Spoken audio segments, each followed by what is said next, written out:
it's your time to shine. No more wasting time. Gotta get up, it's your time to shine.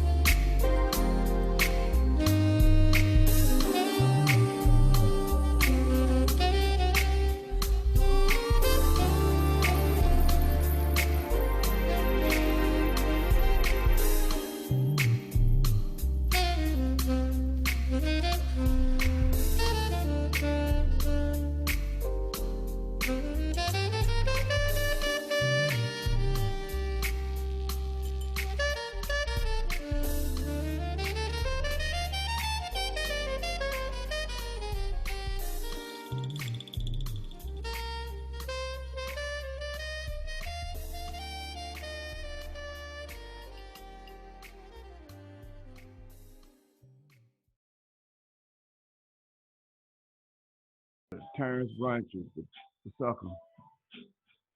And he's the son of the famous and versatile and the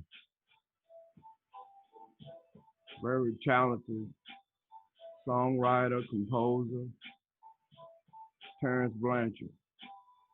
And if you look around, Mr. Blanchard has written a lot of tunes and a lot of songs. He played with the Jazz Messengers. He hosted his own group.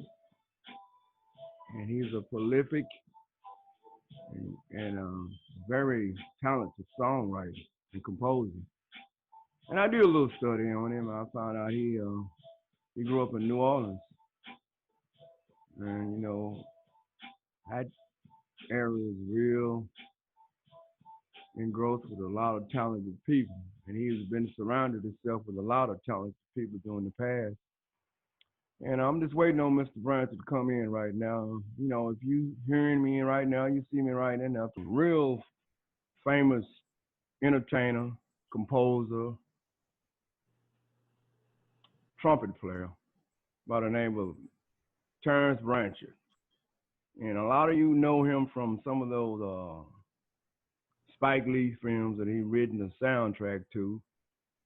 You know, I remember this important scene of Malcolm X where all these men was walking down in front of the police force, and Malcolm X was riding behind, and I guess he wrote that march, and it was a march, and it was very exciting march, man. I wondered, man, who wrote these soundtracks, man? And I looked around and said, yeah, that's Mr. Blanchard, man.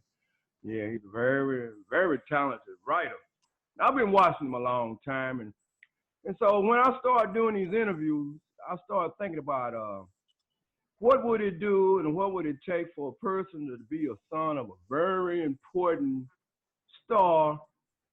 What are some of the, challenges and the struggles and just in him just being the son of a famous person?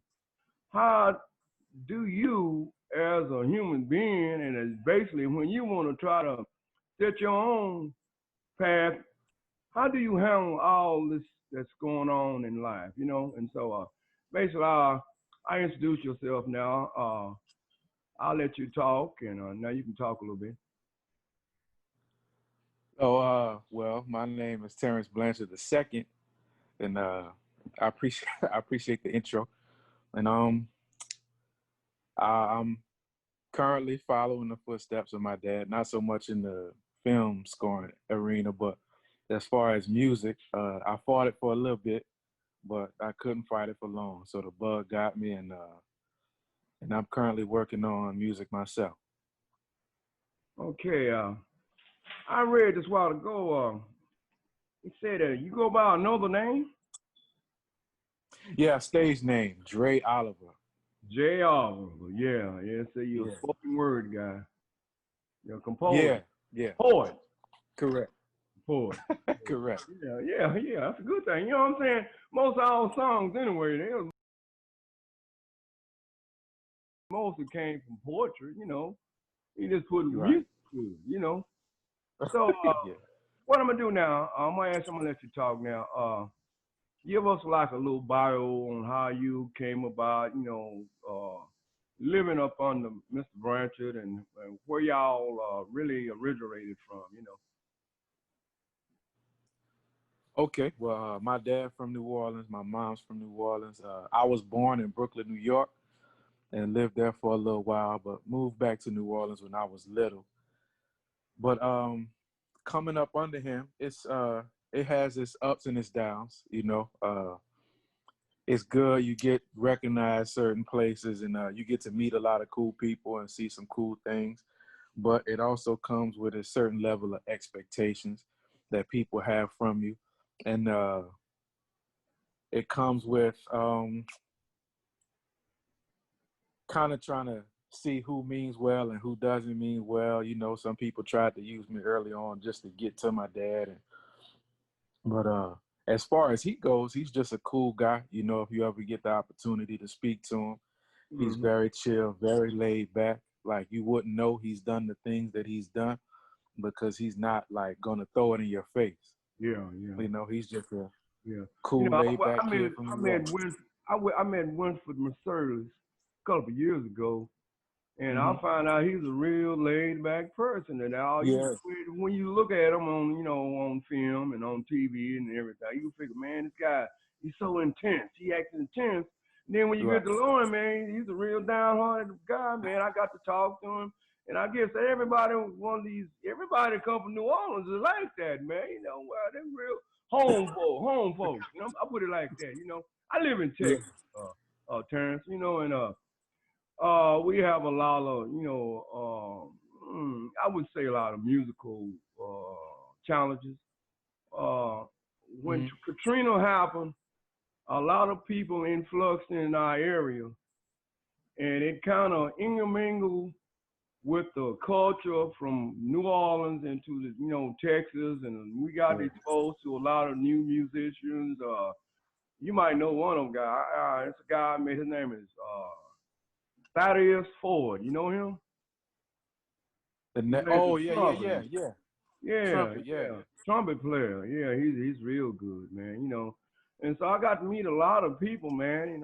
I kind of knew that anyway. I'm kind of got the insight in how culture and when it's catastrophe, how sometimes I would say like faith has a way of spreading the wealth of knowledge and everything around in our country instead of right, letting it stay in one place. So, because I seem like you say, like a lot of people have been really want to try to get up to you and now to try to get close to your dad. And right, I would figure a lot of people would try to do that. And yeah. pretty soon, there has to be a way that you would say, I want to find my own groove. Now, when was the time when you found out you had talent? Uh, I found it out early on that I could sing a little bit when I was around 7, and I just started singing this Brian McKnight song. I can't remember the name of the song, and but later on I found out my real passion was for writing. Mm-hmm. I love to write, so about 11th grade, that's when I started writing songs and trying to put words together and poetry and stuff like that. And I did a talent show in the 11th grade year, and I sang background for one of my homeboys. And it was at that talent show that I realized, okay, this is something that I want to do, because I wanted to be an athlete before that. But Mm. yeah, that didn't pan Yeah. out. Oh, Pan okay. out. I don't know, man. I ain't gonna say it, man. I'm a Cowboy fan, man. But I know I like New Orleans. Oh man, I like New Orleans too, man. I like cause number one, y'all got a coach, man. Used to be one of our coaches. You know what I'm saying? yeah, And yeah, that's the reason I kind of tie in with it, man. I wish they had got him instead of him getting this other guy, man. But that's yeah, just it be, man. You know what I'm saying? So yeah. what other instruments you play? Do you play any keyboards or trumpet? Do you ever try to play the trumpet? I tried to play the trumpet, and I found out quickly that that was my dad's gift and not mine. Yeah, I'm a trumpet player. I'm a trumpet Yeah, player. I've been playing the trumpet player since I was about 8 years old, man. man, I so And it's respect. a demanding instrument, Terrence. It is. You have to put a lot of your soul and body into it, and a lot of practice time inside of it. And most people I tried to teach some of my boys to play. They picked them up Hmm. for a while and they let it down, you know, because they found out how demanded it was, you know. Right. They, like you said, they want to go be athletes too. So, now you write poetry in any songs or any CDs or albums that you really trying to do on your own side of being on your father's?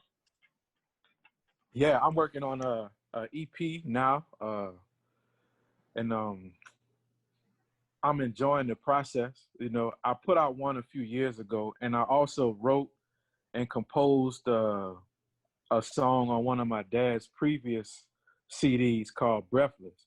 Mm-hmm. So, and PJ Morton wound up singing the song that I wrote.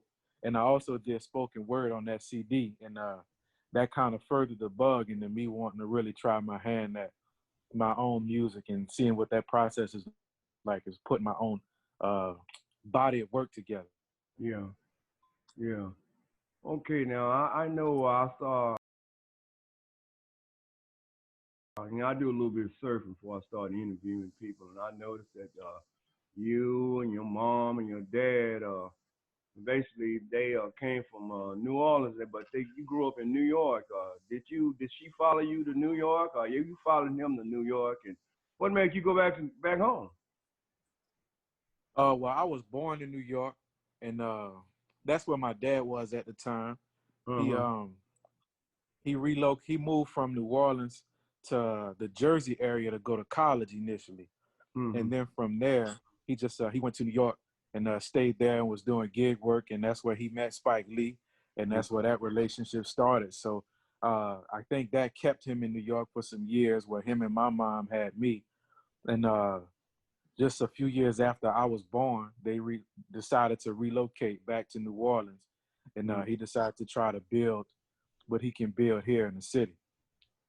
So, I'm gonna ask you, how many musicians have you met, man? Do you know all of them? You know when? You know Bradford and what's it like just being around and letting all of them be in the same household with you, man? Just know you got all that talent around you and composers and Tonight Show guys and all that stuff around you, man. That's got to be a lot of talent around you, man. I know I can see why some of them really mingle inside of you, you know. So if you had a choice, would you give it up or would you keep? Would you continue? Are you going to continue in doing what you're trying to do? You know, I know it's a lot of like you said, there's some big shoes to fill, Yeah. but eventually you would say that this is my passion and I want to try to continue living no matter what the shortcomings, no matter what the challenges in the music has to offer, I'm not going to give it up.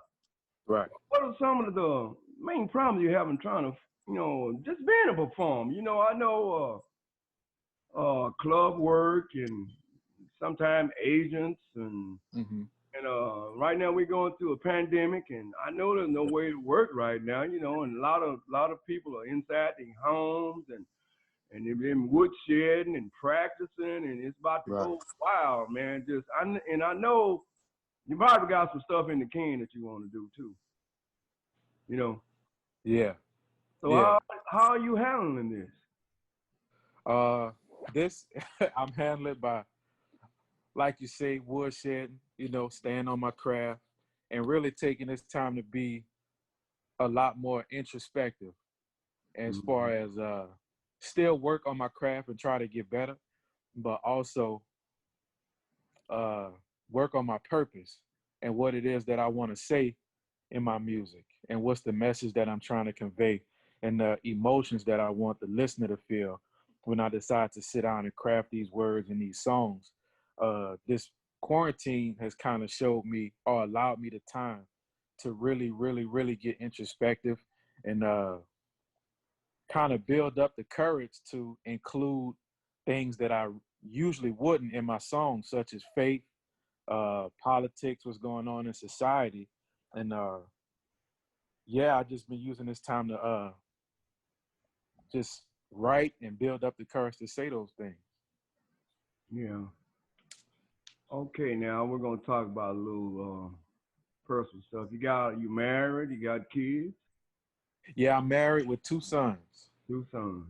Yeah. Got a third? Uh, You got a third, yeah, huh? Terence yeah, Blanchard III, huh? yeah. Of course, I Yeah, had to do that. yeah, yeah. That's wonderful, man. And you know, like I've been noticing, like the Marcellus family, man. It seems to, man, talent seems to spread through the family, man. Yeah, Maybe your son might be a trumpet player too, or even a musician. You know what I'm saying? You got to know yeah, when it's time to impart this gift inside of him. It's already in him. I was reading how your daddy, how he started off, and he started off wanting to be a piano player. right. Yeah, Yeah, yeah. And then all of a sudden, that passion for a trumpet came up, and then, like most people might, hey man, you're gonna be no, I know what I want to do. You know what I'm saying?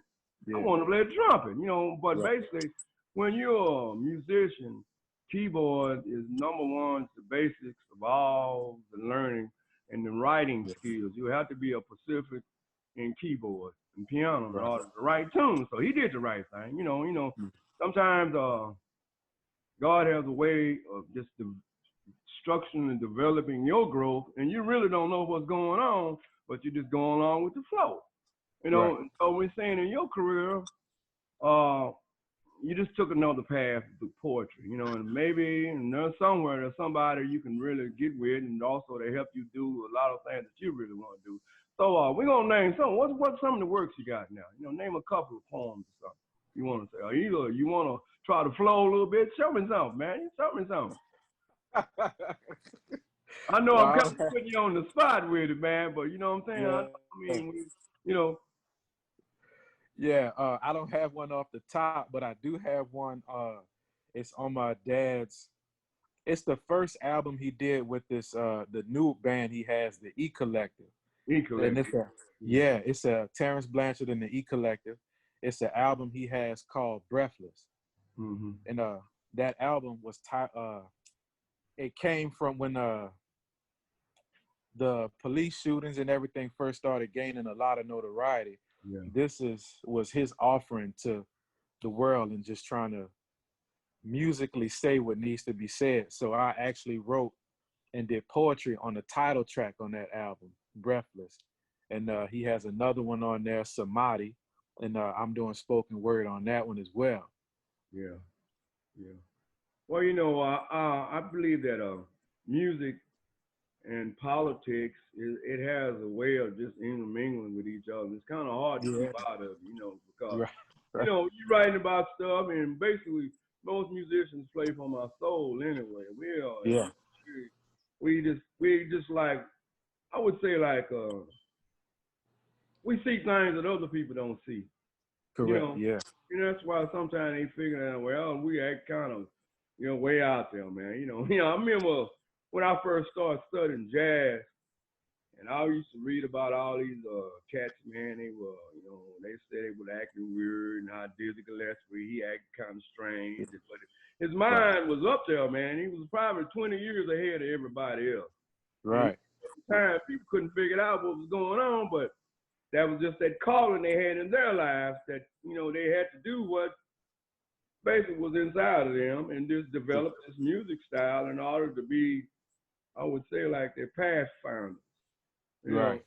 past founders, and I know that spoken word to we got Erica Badu here, we got Robert Glasper, Yeah.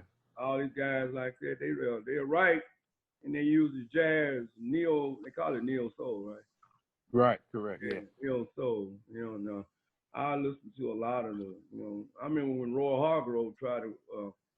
He did. He got a Grammy off of, and he Engelman with a lot of guys around here in Dallas. They got a couple of CDs out, and it's cool. It's cool. I'm saying that, like poetry and jazz mixes. It always correct. has. So, what would you say that in the next 2 years of what you're gonna do? What are some of your plans? In the next 2 years, definitely gonna have multiple projects out. I'm looking into, well, not looking into, I am working on producing for other artists. So I just plan on furthering and advancing my career as a songwriter and a producer. as well. Yeah. Anybody in mind right now? You got anybody we know? I'm not being too nosy, but you know. No, nobody popular right now. Nobody popular right now. But I'm really just working on my own music right now, especially with the quarantine going on. I just haven't had the chance to like mingle like I wanted to, and just kind of build a network with other people. But in the future, yeah, there have been some talks. So in the future, hopefully, some things will come to fruition. Okay. Now, I have I used to ask a lot of people now when they get on here. I ask them what sort of instruments do they like to practice on. Right. But who do you listen to? A whole lot of D'Angelo. That's my favorite artist. I was listening to D'Angelo last week, man. Yesterday, in fact, man. Yeah, I like that lady, man. I like that. You, my lady. Man, that guy was bad, man. Yeah, that was a bad tune, man. Yeah, I listen to all types of music pretty much, but as far as right now, it's a lot of D'Angelo. It's a lot of rap. Some Prince. I'll be getting into listening to a lot of Prince real heavy lately.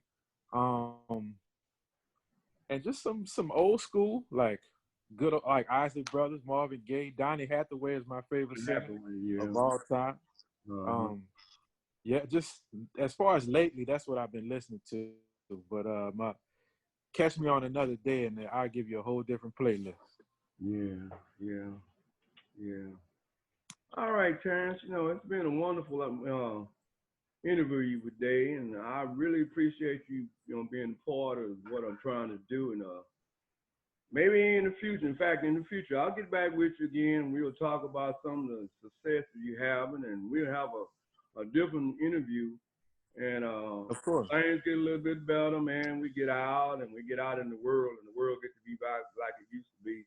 We can get back again, and I can really get back in touch with you again. So thank you for being a guest on my show today. And my name is Mr. Richard. I call myself Mr. Rick. That's my little title, man. This is Mr. Rick's place. Like this interview, I get kind of personal and get to know everybody and find out a lot of things when a lot of people. You see them on stage, but you just wonder sometimes, what is this guy going through? What did he did in order for him to come this way? How's his family? Is his dad, man? Like I'm saying, it's pretty rough, man, being I know some people are pre-Ks, we call them pre-Ks, they're preacher's kids, they have problems too. Yeah. You know what I'm saying? So I don't figure like a musician kid, it ought to be a little problem too, man. You know what I'm saying? Yeah. Because I was reading out one day how I think Wynn was talking about how when he was a little boy, that all these people came to his living room in the daytime. You know what I'm saying? When his dad be playing and they be practicing, he might have Satchmo there and there's the other guy in there and everybody in the living room. And man, it was just like a melting pot of this talent, man. Everybody around you, man. Man, I bet that was a marvelous thing, man. Yeah. And I guess you a blessing to be involved in this, Terence. And it is. I wish you success in what you're trying to do. And later on, I'll get back. Like I said, I'll get back with you, and we have another interview, and we have some of your projects. And basically, I have a way you can perform a little bit more on that. I'm kind of new. Okay, cool. And I'll get back with you in probably another 8 months. Okay, then. Thank you very much, and I'm glad to have you on today. No problem. Thank you. All right.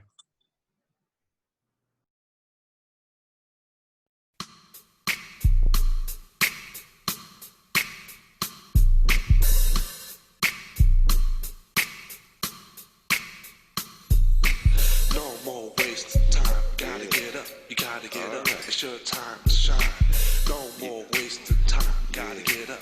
Gotta get up. It's your time to shine.